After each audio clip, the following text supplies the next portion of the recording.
Before receiving training in musketry, the individual soldier should have completed thorough training in rifle marksmanship. This should be followed with a thorough course in automatic rifle marksmanship. Training in the various movements of extended order drill and instruction in drill and combat signals are essential before beginning a course in musketry. This ensures teamwork and control of the unit in field exercises where control by voice is difficult. The rifle squad and the rifle section are the fire units, as their collective fire in battle is always under the immediate and effective control of their leader. The application and control of collective fire of rifle units is called musketry. Musketry training is divided into 5 consecutive steps. These are range estimation, target designation, landscape target firing, rifle fire and its effect, field firing.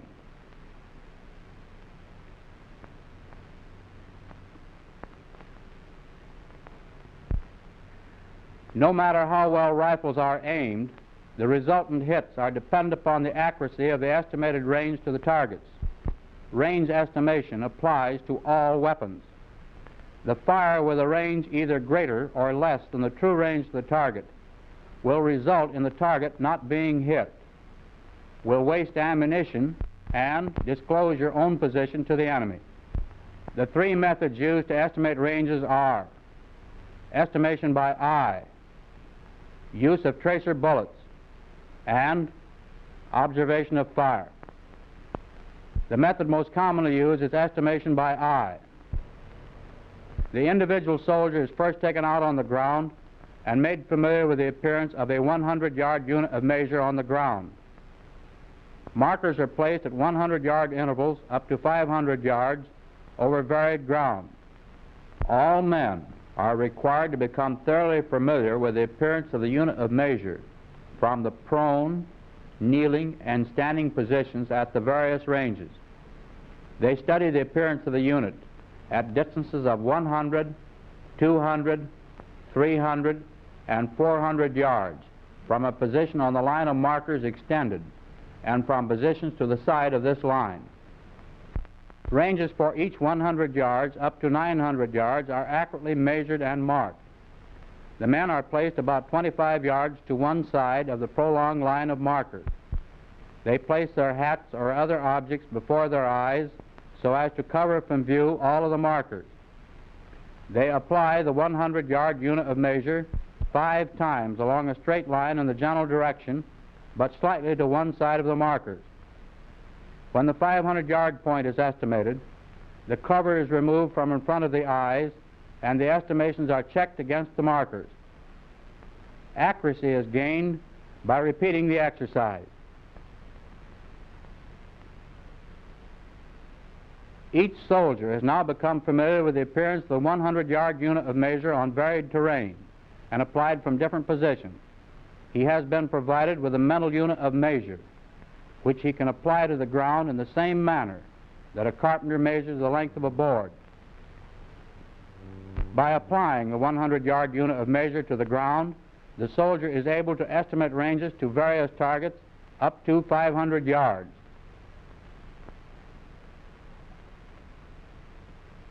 Application of the mental unit to ranges in excess of 500 yards is difficult, and the method of estimating ranges in excess of 500 yards is to select some point which is estimated to be 1/2 the distance to the target, and then estimate the range to this point.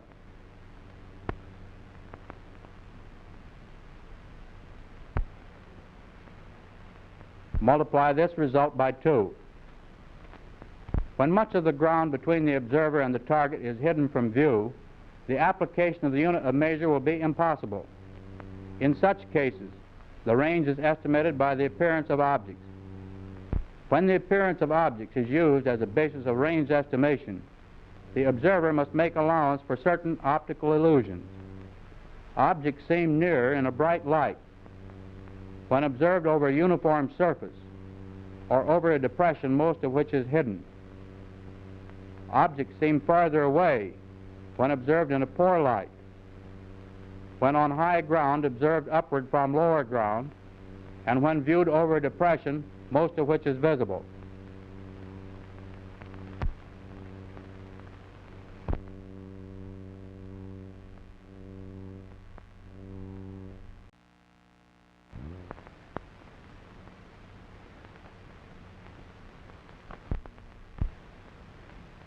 The individual soldier and all leaders must be able to orally designate or point out and describe accurately the target or targets upon which collective fire is to be applied. The quickest, simplest, and best method should be used. Battlefield targets are generally indistinct, and unless their position and extent can be shown to the troops and understood by them, the fire of the unit will have little or no effect.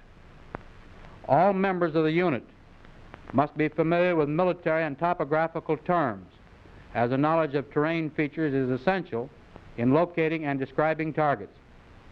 Some of the principal terrain features are crossroads, topographical crest, military crest, horizon or skyline, ravine or gully, road fork,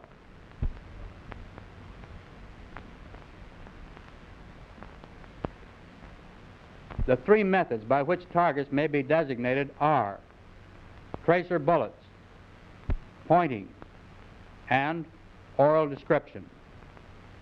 Tracer bullets are the quickest, surest, and simplest means of designating a target. Their use, however, discloses our position to the enemy, and in case it is desired to bring a sudden burst of surprise fire on the enemy, some other method of target designation should be used. Scouts or leaders designate targets. The corporal designates a point target. Range 400. Watch my tracers.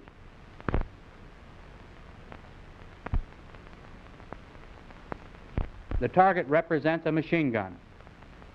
By watching the tracers, the squad picks up the target and opens fire. If the target has width, the flanks are indicated by tracer bullets. A scout indicates the left flank, the right flank. The target having been designated, the squad begins to fire. The target may be pointed out by use of the arm for pointing, supplemented by an oral description of the target. The corporal observes to see that the soldier is firing on the designated target. In designating a target with the rifle is canted to the right and aimed at the target. The head is then straightened up without moving the rifle to permit the soldier to look over the squad leader's shoulder and to look through the sights and pick up the target. When the bayonet is used as a rest for the rifle, it is stuck in the ground at an angle of 45 degrees. The rifle is rested on the hilt of the bayonet and pointed at the target.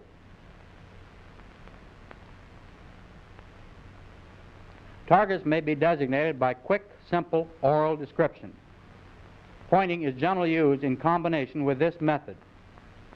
The three elements in oral target designation are range, direction, and nature of target. These elements are always given in the same sequence. When the range is announced, the soldier sets his sights before looking at the target. There is, however, one and only one exception to this rule. When the target is expected to be visible for a very short time, it is pointed out before it disappears. The range announced was 400 yards. The sights having been set at the announced range, the direction to the target must be given as to your front, to your right front, to your left front, to your right flank, or to your left flank, as the case may be. The announced direction was the right flank, and the description of the target was group of enemy. Having this information, he readily picks up the enemy and opens fire.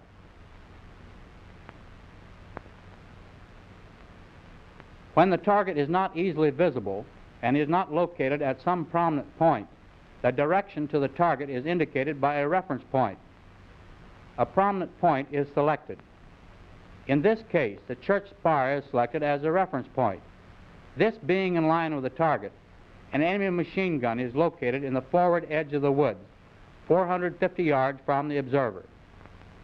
To designate this target, the oral description would be range 450, reference church spire to your front, target machine gun in edge of woods. Where no suitable reference point is available in line with the target, one must be selected elsewhere, as it will be either to the right or to the left of the target. The angle formed by the difference in direction between the reference point and the target must be measured.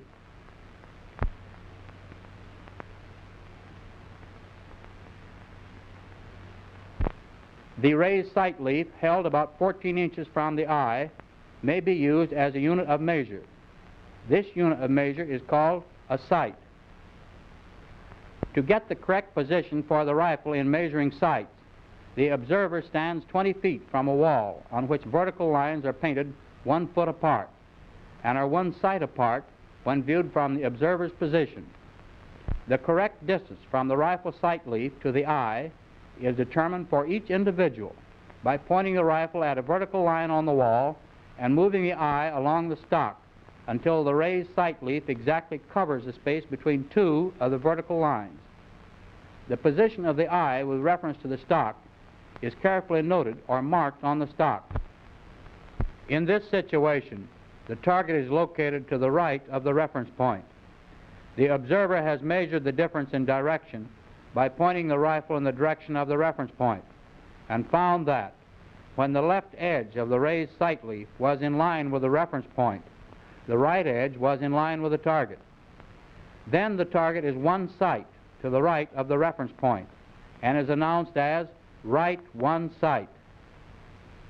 If the sight can be applied 1 1/2 times in the above manner, the target is right 1 1/2 sights, and so on. Similarly, the measurement may be made when the target is to the left of the reference point. While it is less accurate, the soldier is, however, trained to use finger widths in measuring sights. He is instructed to hold his hand, palm to the rear and fingers pointing upward, at such distance from the eye that each finger will measure 1 sight on the wall. He then lowers his hand to his side without changing the angle of the wrist or elbow and notes the exact point at which the hand strikes the body. By placing his hand at this point and raising his arm to the front without changing the angle of the wrist or elbow, his hand will be in the correct position for measuring sights by fingers.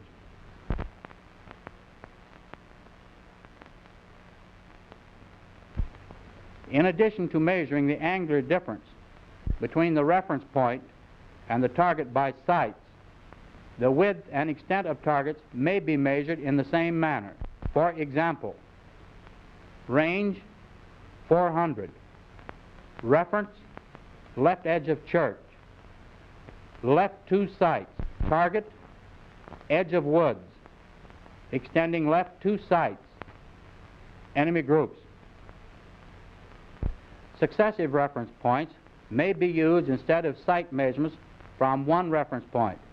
For example, range 600, reference church spire.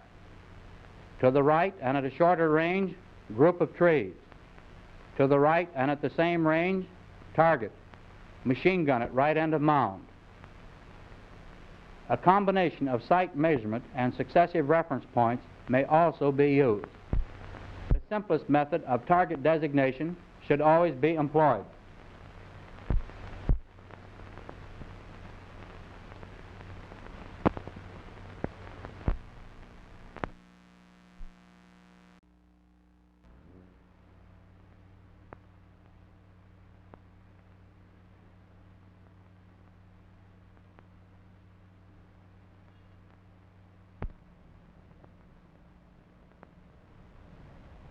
The squad, having made satisfactory progress in the preceding steps, is now ready to be given practice in the application of these lessons by firing at landscape targets. A landscape target is a panoramic picture of a landscape and is of such size that all or nearly all of the salient features will be recognizable at a distance of 1,000 inches. The standard target is the Series A target of 5 sheets in black and white. In order to make all elements of target designation complete, small cards on which are painted appropriate numbers representing yards of range are tacked along one or both edges of a series of panels. In order to provide a target for zeroing rifles, the right-hand panel is replaced temporarily by a blank target with a row of 7 1-inch square black pasters about 6 inches from and parallel with the bottom edge of the target. Firing on landscape targets usually should be done with caliber .22 rifles equipped with Lyman sights. Where caliber .22 rifles are not available, the present service rifle, caliber .30, may be used for firing on outdoor ranges. When caliber .22 rifles are used, the instructor causes each firer to set his sights at 0 elevation and 0 windage. When service rifles are used, the sights are set at 100 yards elevation and 0 windage. Sights of all rifles are blackened. A carbide lamp or a bottle containing kerosene with a cloth wick may be used for this purpose. The squad leader checks to see that all men have their front and rear sights properly blackened. The instructor checks all rifles to see that the sights are correctly set. Then the men take their places on the firing point.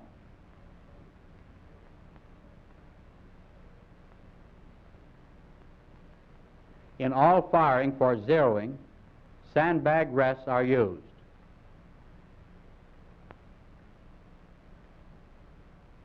Each man is assigned, as an aiming point, the particular small black paster which corresponds to his position in the squad.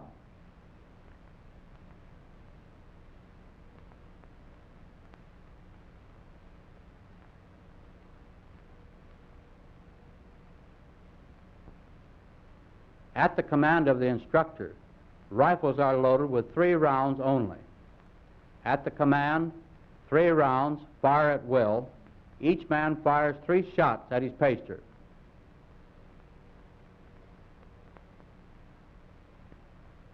When the firing is completed, the instructor commands open bolts.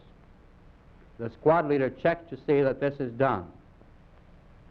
The instructor and squad leader then go forward to inspect the target and give each man the necessary correction based upon the location of the center of impact of his shot group for his next shot, as up 1 minute, right 1/2 point, or for the service rifle, up 25, left 1. The firing continues in this manner until all rifles are zeroed. That is, until each man has hit his aiming paster. In order to create competition between squads and to enable the instructor to grade their relative proficiency, exercises fired on the landscape target range should be scored. A scoring device made from wire or a scoring diagram on a sheet of transparent celluloid, each conforming in size to the 50% and 75% shot groups, expected of average shots firing at 1,000 inches, should be used for this purpose. After an exercise has been completed, the zones can be shown to the squad by applying the scoring device to the target.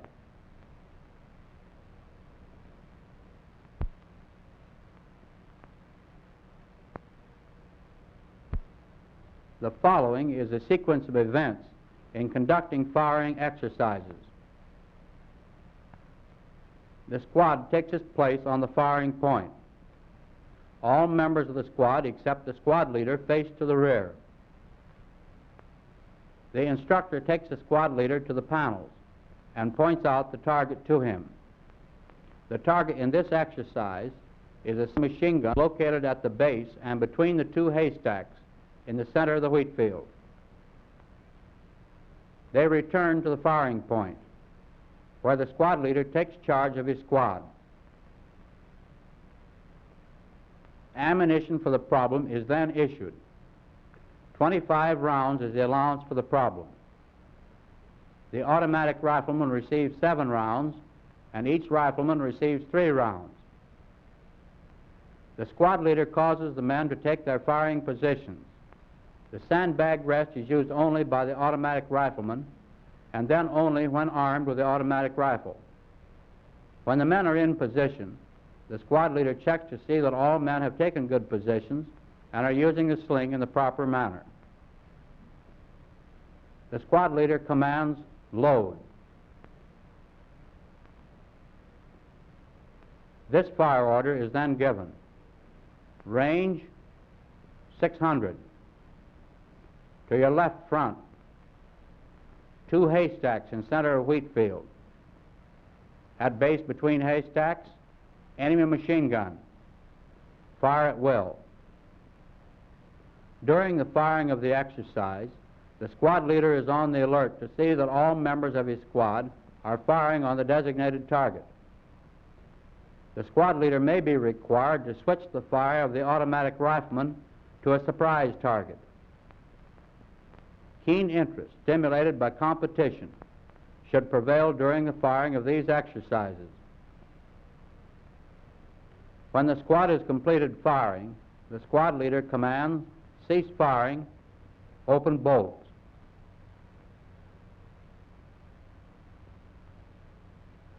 After he has checked to see that all bolts have been opened, the squad is taken forward to examine the target.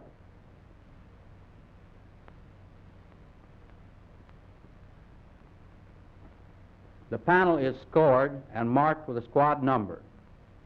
At the conclusion of any firing exercise, a critique is held in which the instructor states the object and purpose of the exercise, commends what is well done, and calls attention to what is poorly or incorrectly done, giving a correct solution where errors have occurred. He discusses the effect of the fire delivered. Remarks which might be harmful to interest, initiative, or cause dread of responsibility should be avoided. He should not leave the impression that there is only one correct method of solving the exercise. The used panel is removed and replaced with a new one. By means of these exercises, the technique of several important elements of musketry, target designation, fire distribution, fire control, and fire orders are taught. In later exercises, the principles taught here are applied to firing on field targets.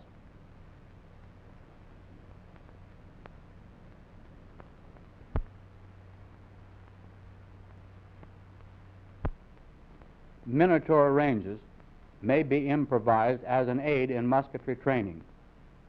Caliber .22 rifles are used for firing on these ranges. Small cardboard silhouettes, colored olive drab, are used as the targets.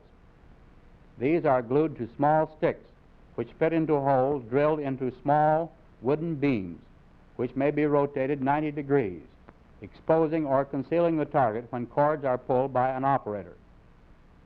These ranges may be used for either indoor or outdoor training and require but a small amount of space. They may be landscaped to present any type of terrain desired. It is possible to portray movement, observe the effect of fire, exercise fire control, and present a variety of controlled targets, including aerial targets if desired. In firing musketry exercises on a range of this type, the interest of the men is awakened and sustained throughout the firing of the exercise, and the leader is compelled to be constantly on the alert while exercising fire control.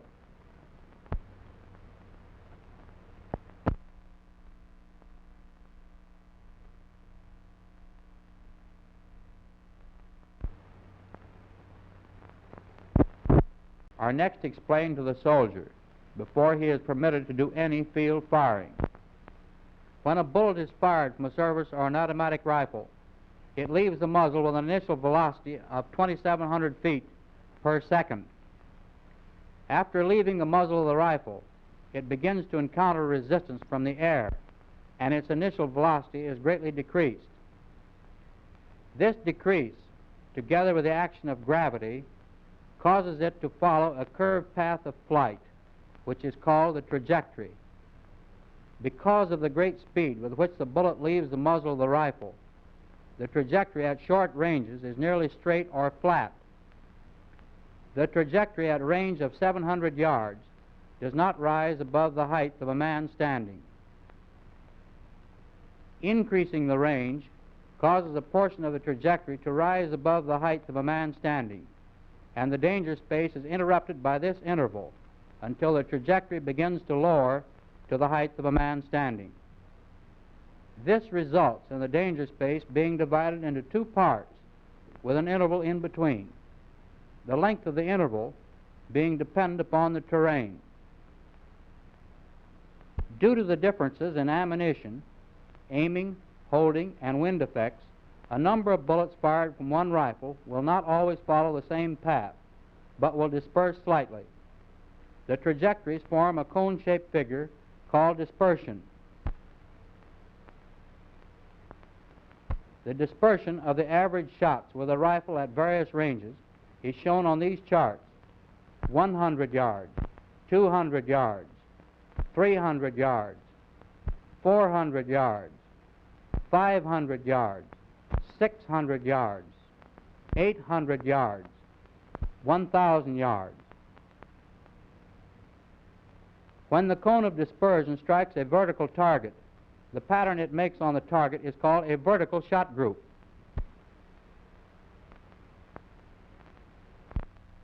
When the cone of dispersion strikes a horizontal target, the pattern it makes on the target is called a horizontal shot group. Due to the flatness of the trajectory, horizontal shot groups have a length of from 100 to 400 yards, depending chiefly on the range. The greater the range, the shorter the shot group.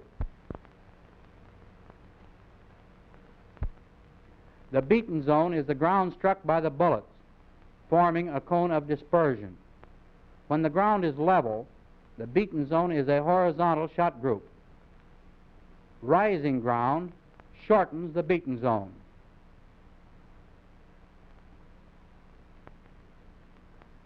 Ground that slopes downward and in the approximate curve of the trajectories will greatly lengthen the beaten zone.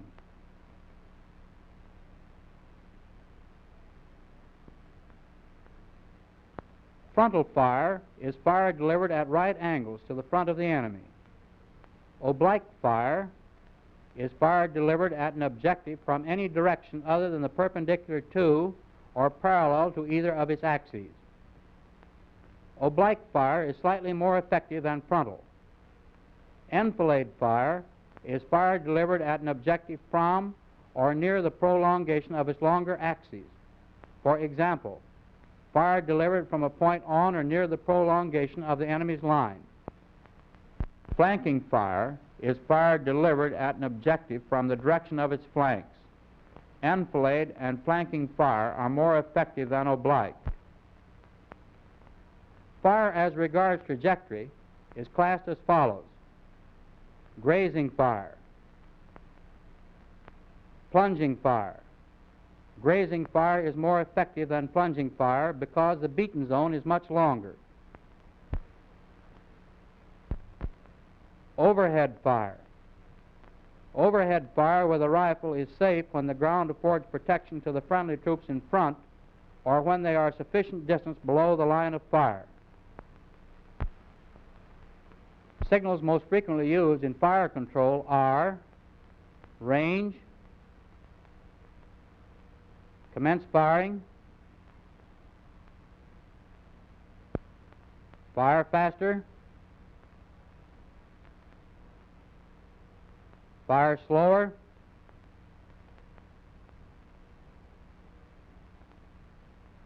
cease firing, Fixed bayonets. By making use of cover and the supporting fires of artillery and machine guns, rifle units will get as near the enemy as possible without opening fire. Normally, this should be at ranges less than 600 yards. Rifle fire is seldom used against materiel. However, rifle fire is effective and should be used against low-flying aeroplanes. The different kinds of targets that troops may expect to meet on the battlefield vary from advancing individuals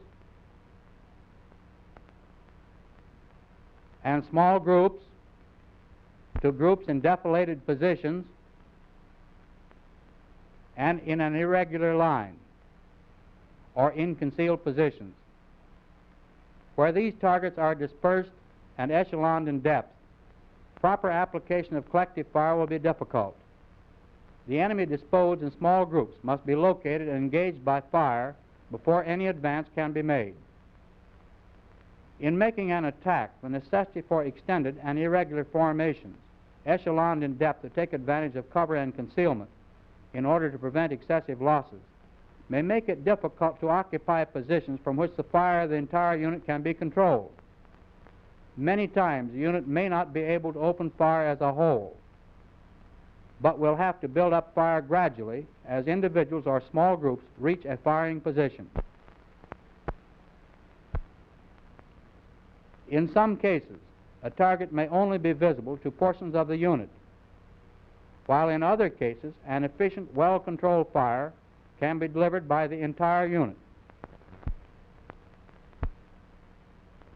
Firing positions must be selected which provide a good field of fire to the front and which will permit control of fire by the unit leader. In occupying these positions, troops must make full use of cover and concealment and take formations which will fit the terrain and be hard to see. The fire of a rifle unit must be either distributed or concentrated, depending upon the size and nature of the target engaged. The soldier must be taught the part he must play in these two kinds of fire. Distributed fire is fire distributed in width for the purpose of keeping all parts of a wide target under effective fire. Its use is habitual on wide targets, and no special command for its use is contained in the fire order. In distributed fire, each rifleman fires his first shot on that portion of the target corresponding to his position in the squad. He then distributes his remaining shots over that part of the target extending to the right and left of his first shot. Unless otherwise instructed, the automatic rifleman will habitually cover the entire target, firing 2 or 3 shots semi-automatic fire each time before changing his point of aim.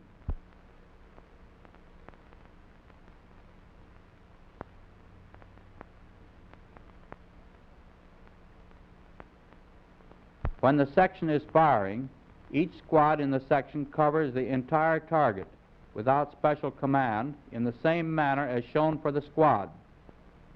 The section leader may, however, direct his squads to cover only a small portion of the target.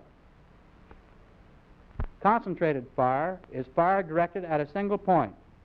This fire has great effect, but only at a single point.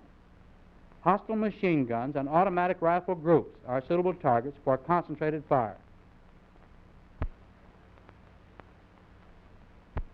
The most effective rate of fire under existing conditions must not be exceeded. To exceed this rate wastes ammunition. In rapid fire practice, the soldier is trained to shoot from 7 to 10 shots a minute at a clearly visible target, depending upon the range. In battle, targets are indistinct, and a slower rate of fire is advisable. The high rate of fire of the automatic rifle, which may be fired at a rate of 40 to 60 shots per minute, makes it a very important weapon in maintaining firepower. Every effort must be made to keep automatic rifles in action. Their fire is particularly valuable against targets requiring the greatest volume of fire or to cover targets of greater area. In the event the automatic rifleman becomes a casualty, he is replaced by another member of the squad. Fire control is the regulation of rifle fire by squad and section leaders. It enables leaders to bring the fire of their units to bear on a designated target in the most effective manner. Orders and commands must be easily understood.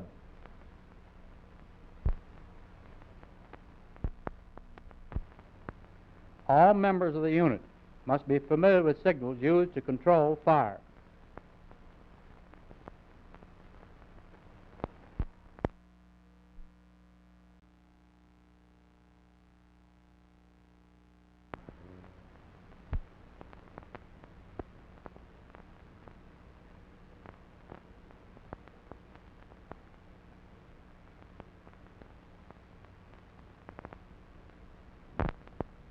These men, who have been appointed non-commissioned officers because they have displayed natural ability as leaders, are further trained in leadership. They must be able to estimate situations, make decisions, give commands to carry out these decisions, and most important of all, see that their units carry out the commands given. During musketry training, leaders are assembled and given instructions in combat principles of their units, so that these principles may be applied in carrying out their mission in various combat situations. Problems may be conducted on a sand table, and individuals called upon to give oral solutions to the situations indicated.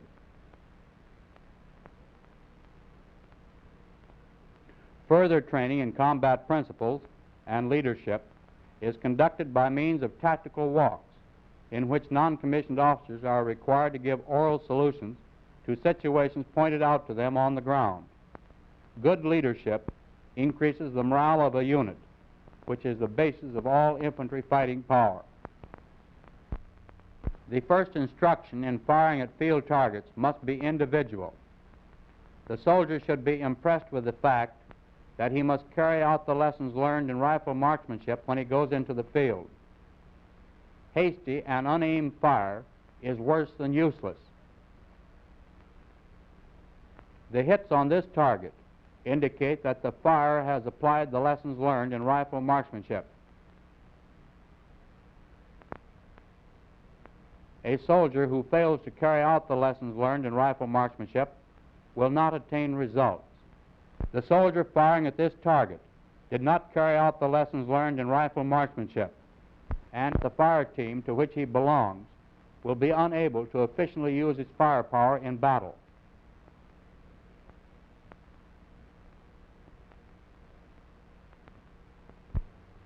Assault fire is a type of fire sometimes used by assault units when within 150 yards of the enemy and when fire superiority has been obtained. Bayonets are fixed before taking up assault fire.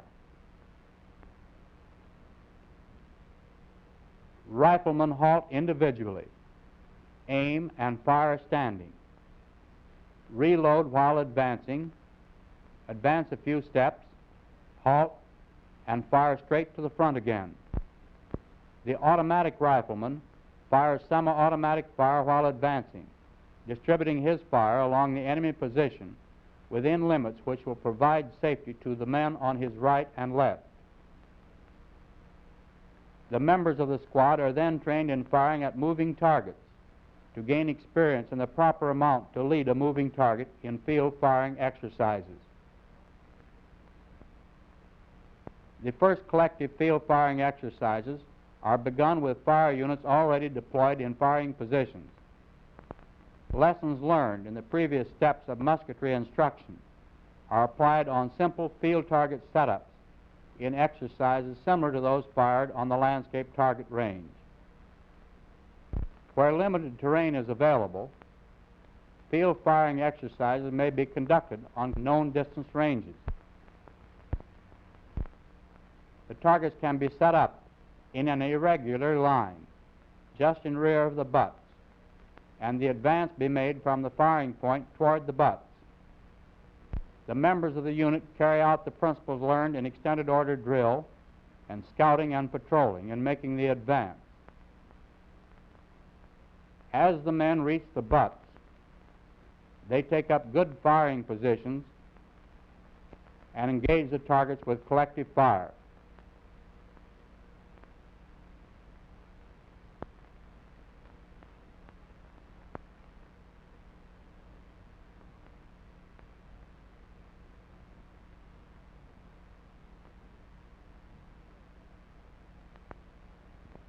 Field firing exercises may be simulated where terrain is so limited that firing cannot be permitted. The units go through the exercises just as though ammunition were being used. Umpires check the manner in which the advance is made to the initial firing position.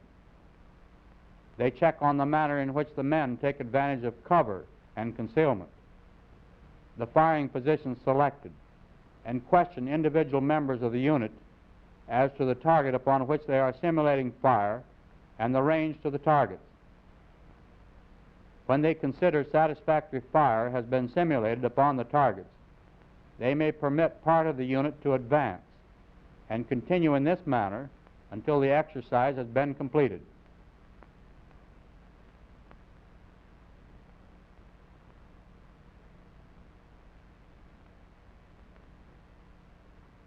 Where terrain permits, service ammunition is fired in the exercises. The rifle unit is assembled in rear of the initial firing position where the situation for the field firing exercise is given. Such exercises are supervised by an officer known as the umpire. He presents the situation to the leader. He uses the necessary assistance to ensure safety during the firing. The squad leader thoroughly explains the situation to all men participating in the exercise. This is most important. To have two sights ready for emergencies, sights are habitually set at 300 yards when not in use. Battle sight corresponds to a range of about 550 yards. While less accurate than the peep sight, it may be used when firing at aeroplanes or when time does not permit setting the peep sight.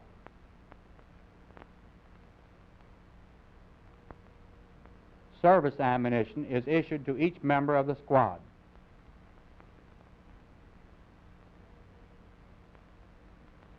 The squad leader gives special instruction to the scouts about when to open fire in case the enemy is observed. A unit must be preceded by its scouts unless friendly troops are ahead. The scouts move forward and reconnoiter to locate the enemy. They form a protecting screen to prevent the squad from walking into dangerous areas.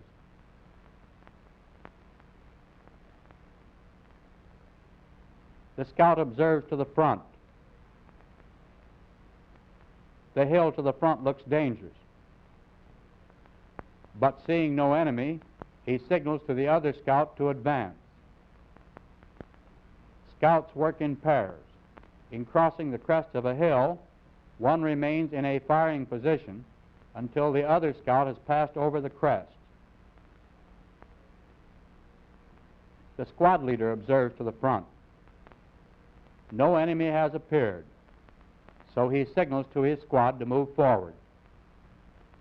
The squad leader crawls forward, making use of cover to study the ground to the front and plan the best way to use his squad should the enemy appear.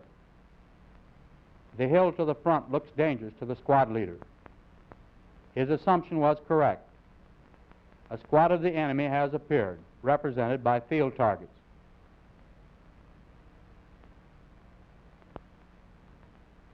The scouts have observed the enemy. They were instructed by the squad leader to estimate the range to the enemy and open fire with tracer bullets to determine the range.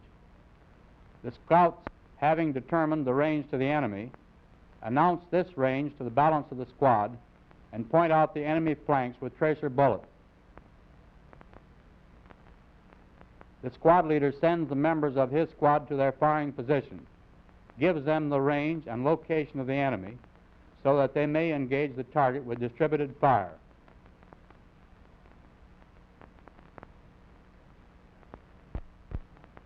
the squad leader checks up on the firing positions of his men and observes the effect of their fire. Men must not be allowed to bunch together behind concealment that does not afford protection from fire. On the range, the soldier is not permitted to rest his rifle against anything while firing, but in battle he should take advantage of rocks, trees, or any other rest to make his fire more accurate.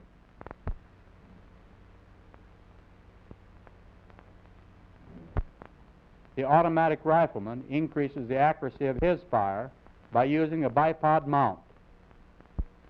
The loop sling may be used in battle to help steady the rifle, except in the standing position or when the situation requires readiness for immediate use of the bayonet, or when emergencies demand immediate fire without time to adjust the sling.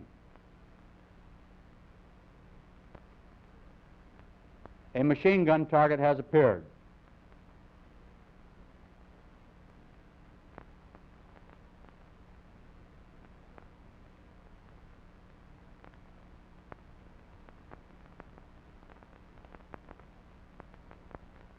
The squad leader switches the fire of the automatic rifle to the machine gun target.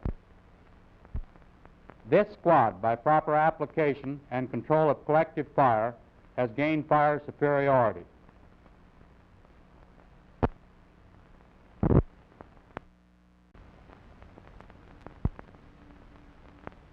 Following squad exercises, section exercises are similarly fired. First, the targets are fairly visible. In later exercises, the targets are more and more concealed. Finally, targets are practically concealed. Surprise targets are introduced, requiring the leader to shift all or part of his firepower. Moving targets, representing men advancing in various formations, are introduced into the exercises. Combat firing exercises are then fired with squads and sections solving combat situations in the attack, defense, and service of security. A definite tactical principle should be involved, and a specific lesson in fire tactics included in each problem.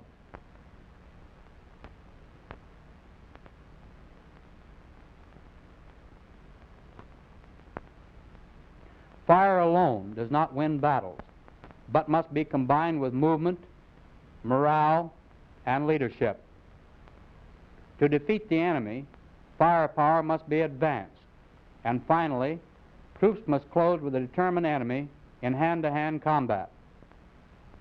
The fire units are now ready for their last phase of instruction, known as combat practice firing, where fire is combined with movement under competent leadership. The section leader decides to send his reserve squad through the woods on the right flank to bring flanking fire on the enemy. Upon receiving the order from the section leader, the squad leader leads his squad around the right flank, taking advantage of all available cover and concealment.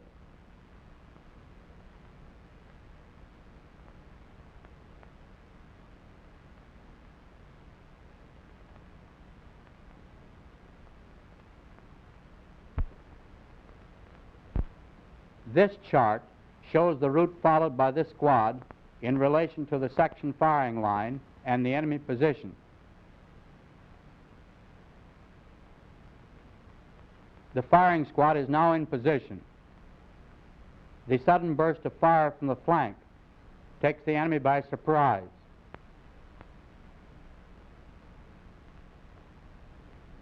Fire is increased, and the enemy is pinned to the ground, enabling the rest of the section to resume its advance. Fire superiority has been obtained so that the enemy can no longer return an effective fire. The section leader, taking advantage of the situation, decides to close in.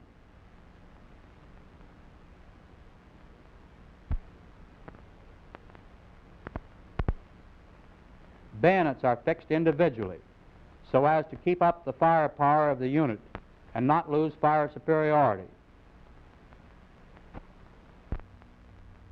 The assault must be launched as soon as the enemy appears to be beaten or shows signs of giving up.